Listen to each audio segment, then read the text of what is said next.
नमस्कार दोस्तों, Insta story channel पर आपका स्वागत है। अगर आप लोगों को हमारी कहानियां पसंद आती हैं तो वीडियो को लाइक जरूर करें और हमसे जुड़े रहने के लिए चैनल को सब्सक्राइब करना ना भूलें। कहानी शुरू करते हैं। दिल से परे एक नौकरानी से अनकहा प्यार। उसका नाम था राधा। मैं उसे पहली बार तब मिला जब मेरे घर के बर्तन धोने वाली नौकरानी अचानक काम छोड़ गई। घर में अकेला रहता था, एक सिंगल आदमी जिसकी जिंदगी काम और घर के बीच बंधी थी। राधा मेरी नई काम वाली थी। वो रोज सुबह आती, अपने काम को खामोशी से निपटाती और बिना किसी बात के चली जाती। मैं उसे कभी ठीक से देख भी नहीं पाता था, लेकिन फिर धीरे धीरे मेरे और उसके बीच कुछ बदलने लगा। एक ऐसा बदलाव जिसे मैं भी शुरू में समझ नहीं पाया। राधा की उम्र लगभग 30-32 साल रही होगी। लंबी नहीं थी, लेकिन उसकी आंखों में एक अजीब सी गहराई थी। हर रोज की तरह एक दिन जब वो आई, मैंने उसे गौर से देखा।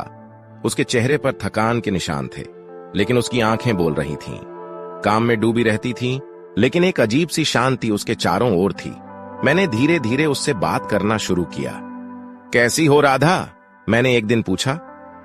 ठीक हूं साहब, उसने बिना मेरी तरफ देखे कहा।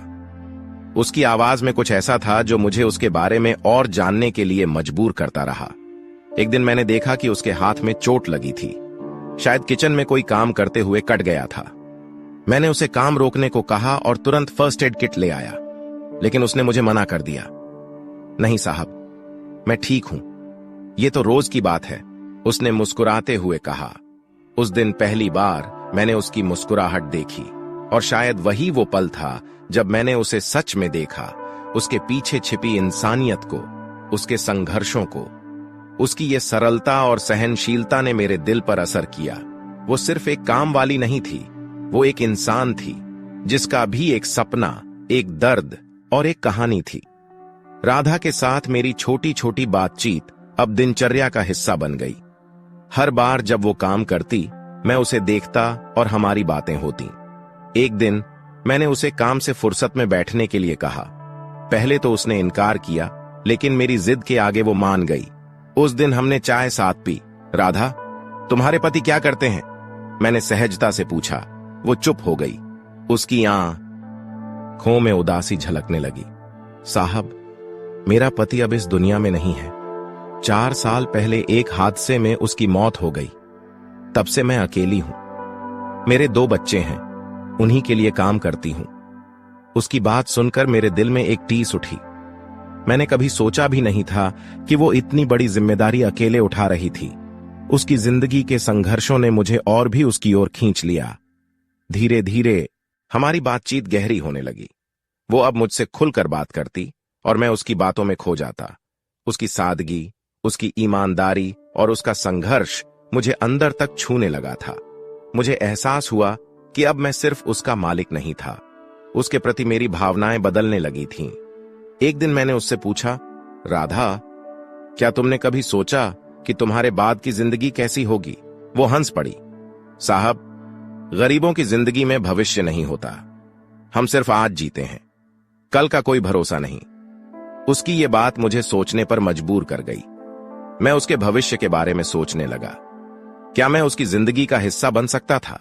क्या मेरा प्यार उसके लिए एक बोझ बनेगा या शायद उसकी जिंदगी को थोड़ा आसान बना सकेगा? मैंने कभी खुद से पूछा भी नहीं था कि मैं कब और कैसे उससे प्यार करने लगा। शायद उसकी बातों में, शायद उसकी मुस्कान में, शायद उसकी मजबूरियों में, या शायद सब कुछ मिलाकर। लेकिन यह इतना आसान नहीं था। मैं एक अच्छी नौकरी करने वाला आदमी था। समाज में मेरी एक पहचान थी। लोग क्या कहेंगे? एक नौकरानी से प्यार? क्या लोग मुझे स्वीकार करेंगे? क्या राधा मुझे स्वीकार करेगी? लेकिन जब दिल से कोई आवाज आती है तो दुनिया की आवाजें धीमी पड़ जाती हैं। मैंने तय कर लिया था कि अब मुझे अपने दिल की बात राधा से कहनी होगी। एक दिन जब उसने काम खत्म कर लिया, मैंने उसे रुकने को कहा। राधा, मैं तुमसे एक बात कहना चाहता हूं, मैंने थोड़ी हिचकिचाहट के साथ कहा। मैंने गहरी सांस ली और कहा, राधा, मैंने कभी सोचा नहीं था कि ऐसा होगा, लेकिन मैं तुमसे प्यार करने लगा हूं। वो सुन्न हो गई। उसकी आंखें बड़ी हो गईं और वो मेरी ओर देखती रही। कुछ पल तक कुछ नहीं कहा। फिर उसने धीरे से कहा, साहब, ये कैसे हो सकता है? मैं एक नौकरानी हूं, आपके जैसे आदमी का प्यार मेरे लिए नहीं हो सकता। मैंने उसकी आंखों में देखा और कहा, राधा, प्यार कभी किसी जात, पैसे या काम को देखकर नहीं होता। मैं तुमसे तुम्हारी सादगी, तुम्हारी ईमानदारी और तुम्हारे दिल के लिए प्यार करता हूं। वो चुप थी, उसकी आंखों में आंसू थे, लेकिन उसने कुछ नहीं कहा। वो चुपचाप चली गई। उसके बाद कई दिन तक वो नहीं आई।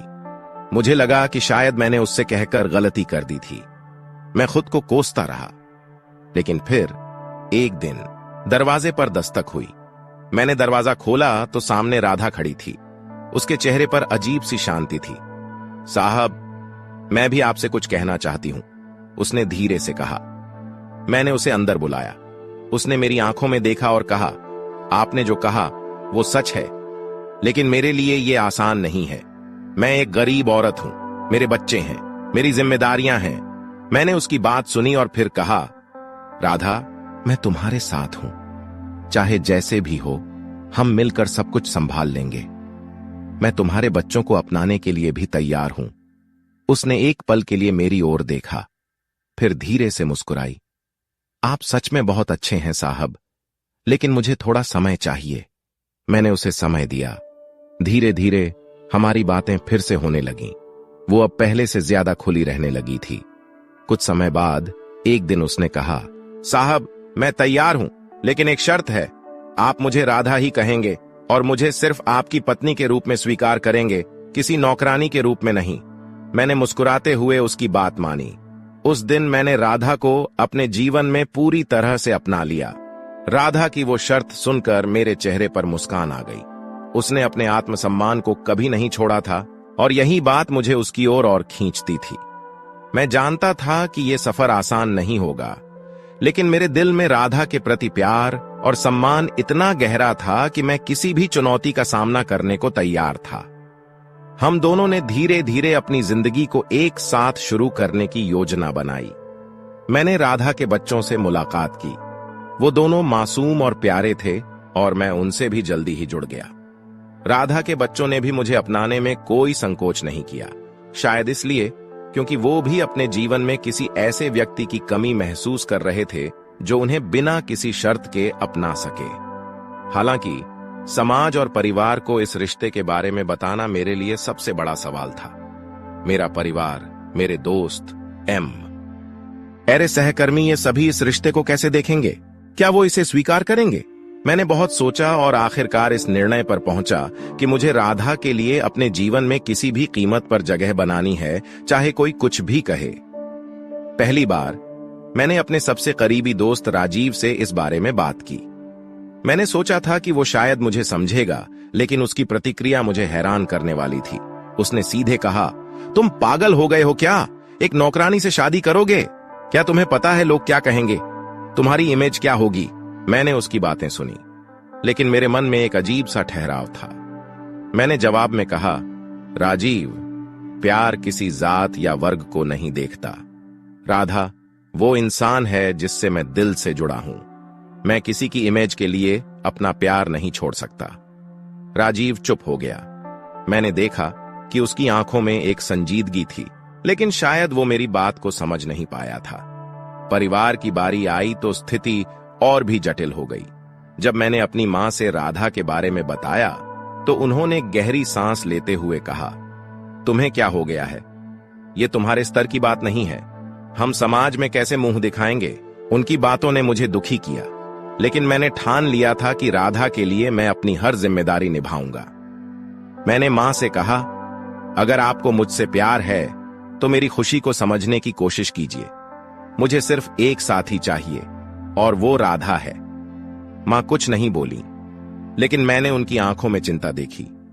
मैंने उनसे कहा, समाज क्या कहेगा ये मैं नहीं जानता, लेकिन मैं अपनी जिंदगी अपने फैसलों से जीऊंगा। फिर मैंने राधा से कहा कि हम अपने रिश्ते को समाज के सामने रखने वाले हैं। वो पहले थोड़ी घबराई, क्योंकि वो जानती थी कि हमारा रिश्ता सामान्य नहीं था, लेकिन मैंने उसे भरोसा दिलाया कि मैं हर कदम पर उसके साथ खड़ा रहूंगा। फिर वो दिन आया जब मैंने अपने घर के पास के मंदिर में एक छोटा सा समारोह रखा। हम बहुत धूमधाम से शादी नहीं कर रहे थे, लेकिन हमारे लिए ये पल पूरी जिंदगी का सबसे बड़ा निर्णय था। कुछ चुनिंदा दोस्तों और परिवार वालों को बुलाया था और राधा के बच्चों ने भी इसमें हिस्सा लिया। जब राधा ने मंदिर के आंगन में मेरे साथ कदम रखा तो मैंने देखा कि वो कितनी शांत और सुंदर लग रही थी। उसकी आंखों में वो चमक थी जो मैं हमेशा से देखता आया था, लेकिन आज उसमें एक नई चमक थी, आजादी की और हमारे नए रिश्ते की। हमने फेरे लिए और सादगी से अपनी शादी को पूरा किया। शादी के बाद का जीवन अपेक्षाकृत सरल और खुशहाल था। हमने अपने छोटे से परिवार को प्यार से संजोया। राधा ने घर के काम करना छोड़ दिया और अब वो मेरी पत्नी थी, मेरी साथी, मेरी जिंदगी का हिस्सा। मेरे दोस्तों और परिवार ने धीरे धीरे हमारे रिश्ते को स्वीकार करना शुरू कर दिया। शुरुआत में कुछ लोग खफा थे, लेकिन जब उन्होंने देखा कि मैं राधा के साथ खुश हूं तो उनका नजरिया बदल गया। समाज की बातें और लोगों की टिप्पणियां अब मेरे लिए बेमानी थीं। मुझे सिर्फ एक चीज से मतलब था, राधा के साथ अपनी जिंदगी को खुशी और प्यार से जीने का। हम दोनों ने मिलकर एक ऐसा घर बनाया जहां प्यार, सम्मान और ईमानदारी का राज था। राधा ने भी धीरे धीरे अपनी पुरानी जिंदगी से उबरना शुरू किया। उसकी आंखों में जो दर्द मैंने पहले देखा था वो अब गायब हो गया था। उसकी हंसी, उसकी बातें अब मेरे जीवन का हिस्सा बन गई थीं। उसकी बच्चों के साथ भी मेरा रिश्ता बेहद खूबसूरत था। वो मुझे अपने पिता की तरह मानते थे और मैंने भी उन्हें अपने बच्चों की तरह अपनाया। समय बीतता गया और अब हमारा जीवन एक सामान्य परिवार की तरह था। मैंने अपने फैसले पर कभी पछतावा नहीं किया। राधा ने मेरी जिंदगी को सिर्फ सुंदर ही नहीं बनाया, बल्कि मुझे सिखाया कि सच्चा प्यार बिना शर्त होता है और समाज की सीमाओं के परे होता है। राधा अब मेरे साथ नहीं सिर्फ एक पत्नी के रूप में है, बल्कि एक दोस्त, एक साथी और मेरी जीवन संगिनी के रूप में। उसकी सादगी ने मुझे बदल दिया था और अब मैं भी पहले से बेहतर इंसान था। हमारे प्यार की कहानी लोगों के लिए अनोखी हो सकती थी, लेकिन हमारे लिए ये सबसे सामान्य और सच्ची थी। जब भी हम अपनी कहानी याद करते हैं तो हमें बस एक ही बात याद आती है, दिल से परे सच्चा प्यार वही होता है जो सभी सीमाओं को तोड़कर सामने आता है।